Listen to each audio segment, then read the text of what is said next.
Hello my lovely people. तो कैसे हैं आप लोग? मुझे पता है आप लोग बहुत अच्छे हैं और मेरी स्टोरीज इतना पसंद कर रहे हैं, इसके लिए थैंक यू सो मच। अगर आप मेरे चैनल पे नए हैं तो जल्दी से मेरे चैनल को सब्सक्राइब कर लीजिए।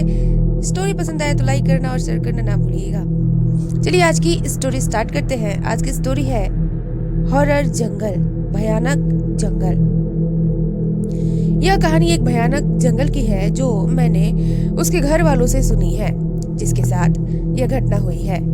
माधोपुर से लेकर श्योपुर तक फैले इस जंगल में न जाने कितने भयानक जानवर और भूत आत्माएं रहती हैं।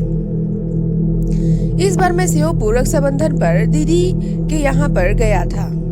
वहाँ के लोग उस जंगल के बारे में बताते रहते हैं कि इस जंगल में आत्माएं भूत प्रेत रहते हैं।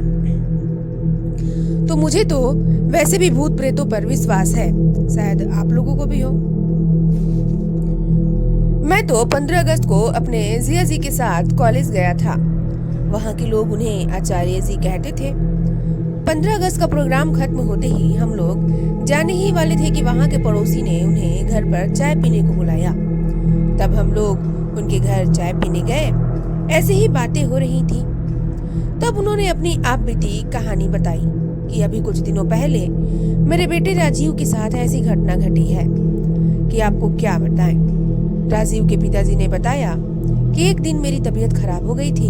तब मैंने राजीव को जंगल से बकरियों के लिए चारा लाने के लिए भेज दिया था। राजीव वैसे तो कभी कभी जंगल जाता था, पर वो हमेशा काम से जी चुराता था। पर आज उसे मजबूरी में जंगल जाना ही पड़ा। वो रास्ते में चलता गया। उसे कहीं भी पास में चारा नहीं मिला, क्योंकि पास के सारे पेड़ तो पहले से ही बकरियों के लिए काट चुके थे। वो जंगल के और अंदर चला गया। वो घने जंगल में पहुंच गया, जहां पर बहुत पास पास पेड़ हुए थे। पेड़ इतने घने थे कि आसमान तो नजर ही नहीं आ रहा था। बरसात का टाइम था, अच्छी बरसात हो गई थी। पूरे जंगल हरा भरा हुआ था।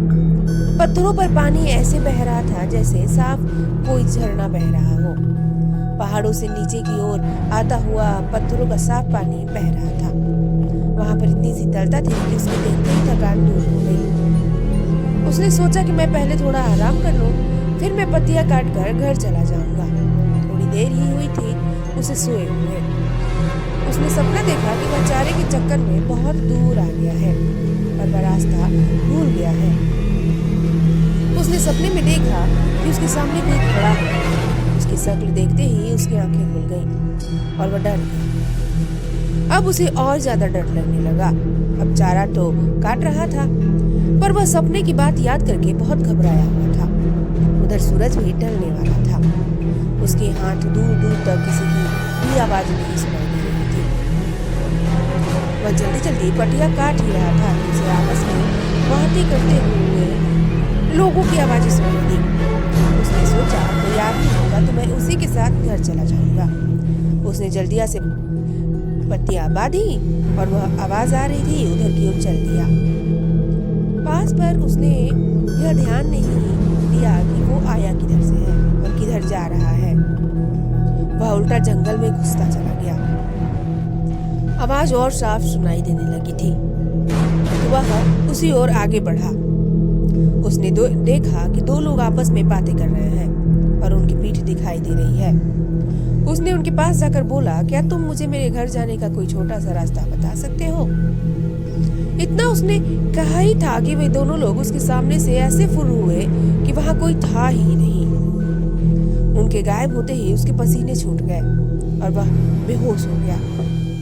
जब उसे होश आया तो वह क्या देखता है कि वो सपने वाला आदमी उसके सामने खड़ा है। बड़ी बड़ी लाल आंखें, दांत बाहर निकले हुए, ऊपर से नीचे तक इतना भयानक कि वह डर गया और पागल सा होकर भागने लगा। उसने देखा कि एक भालू उसकी ओर भागता हुआ आया और उसके ऊपर झपटा। उसे लगा कि अब नहीं बचने वाला। उसके तो होश ही उड़ गए। वह एकदम बैठ गया और वह भालू ऊपर से निकल के नीचे गिरते ही आदमी में बदल गया। उसके गाल पिचके हुए, हाथ टेढ़े और पैर उल्टे। यह लंबी दाढ़ी और दांत होठ कटकर बाहर निकले हुए। राजीव तो बस उसे देख ही रहा था।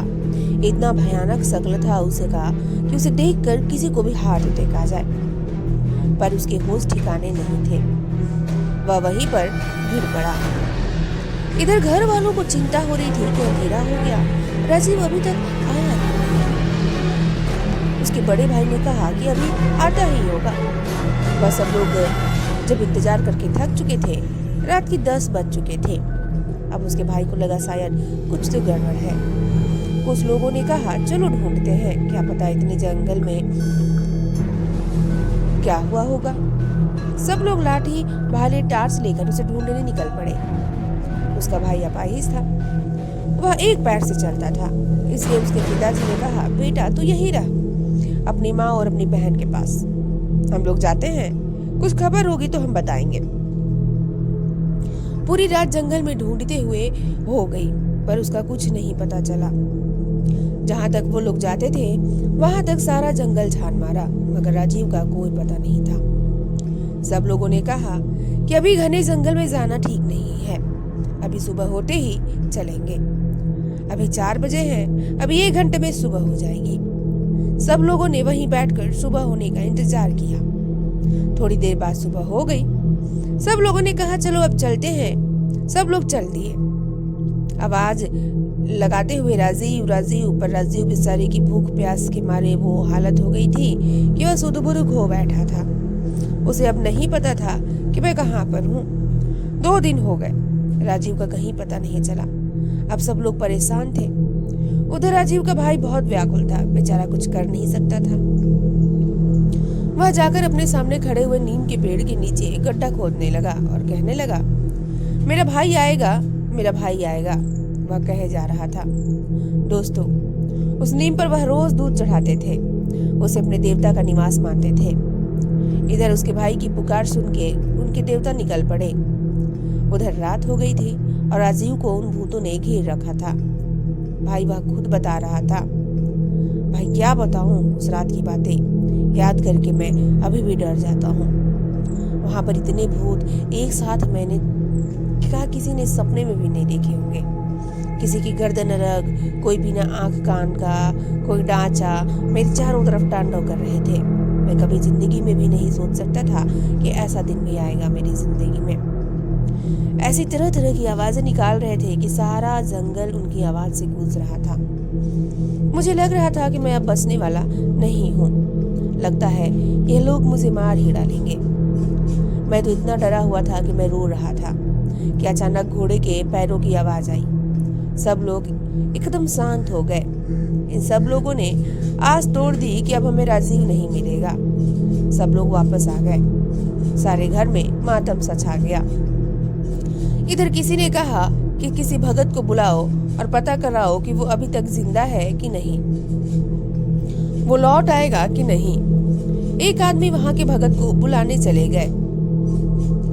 उधर राजीव के देवता वहां पर पहुंचे, हाथ में तलवार, घोड़े पर सवार। उनको देखते ही सारे भूत भागने लगे। उन्होंने एक एक को पकड़ पकड़ के ऐसे मारा जैसे कोई हीरो फिल्म में एक योद्धा सबको काट देता है। जैसे ही उनकी तलवार उनकी गर्दन पर पड़ती वह मिट्टी में मिल जाते। यह सब राजीव अपने आंखों से देख रहा था। तब उस घुड़सवार ने कहा कि तुम अब चिंता मत करो, मैं आ गया हूँ और सुबह तक कोई तुम्हें लेने आ जाएगा। अब तुम बेफिक्र होकर सो जाओ। उनके आने से मेरा सारा डर खत्म हो गया था और मैं आराम से सो गया। इधर भगत जी आए, उन्होंने अपना ध्यान लगा कर देखा और कहा कि तुम्हारा लड़का सही सलामत है और कल आ जाएगा। तुम्हें चिंता करने की कोई जरूरत नहीं है। वहाँ पर तुम्हारे देवता पहले ही वहाँ पहुँच चुके हैं और राजीव का भाई अभी वहीं पर बैठा है और कहे जा रहा है मेरा भाई आएगा, और किसी की बात भी नहीं मान रहा है। जो भी उसे वहाँ से उठाने को जाता है उसे ढकेल देता है। सुबह उसकी आंख खुली तो वहाँ पर एक आदमी ने उसे पूछा कि तुम कहाँ से आए हो और कहाँ जाना है। मैं तुम्हें तुम्हारे घर पहुँचा देता हूँ। और वह अपनी साइकिल पर बिठाकर उसे उसके घर छोड़ दिया। घर वालों को देखकर वो ऐसा रोया कि वह बेहोश हो गया। 3 दिन का भूखा प्यासा कमजोर हो गया था। फिर उसे अस्पताल ले गए। वहाँ 2-3 दिन बाद वो ठीक हो गया। इसे कहते हैं ईश्वर की शक्ति। जहाँ पे बुरी शक्तियाँ होती हैं वहाँ पे अच्छी शक्तियाँ भी होती हैं, और अच्छी शक्तियाँ हमेशा हमारा साथ देती हैं। इसलिए हमेशा हमें भगवान जी पे, हम जिनकी भी पूजा करते हैं, जिन्हें भी मानते हैं, उन पे विश्वास बनाए रखना चाहिए। वो हर संकट से हमें निकालते हैं। तो आप लोगों को यह स्टोरी कैसी लगी प्लीज़ कमेंट करके ज़रूर बताइएगा, और ये भी बताइएगा कि आप लोगों को कैसी स्टोरी सुननी है। प्लीज़ कमेंट किया कीजिए, इससे मेरा मोटिवेशन बढ़ता है। और मेरे चैनल को सब्सक्राइब करना ना भूलिएगा। चलिए मिलते हैं आप लोगों से एक नए मज़ेदार स्टोरी के साथ। तब तक के लिए बाय बाय, टेक केयर।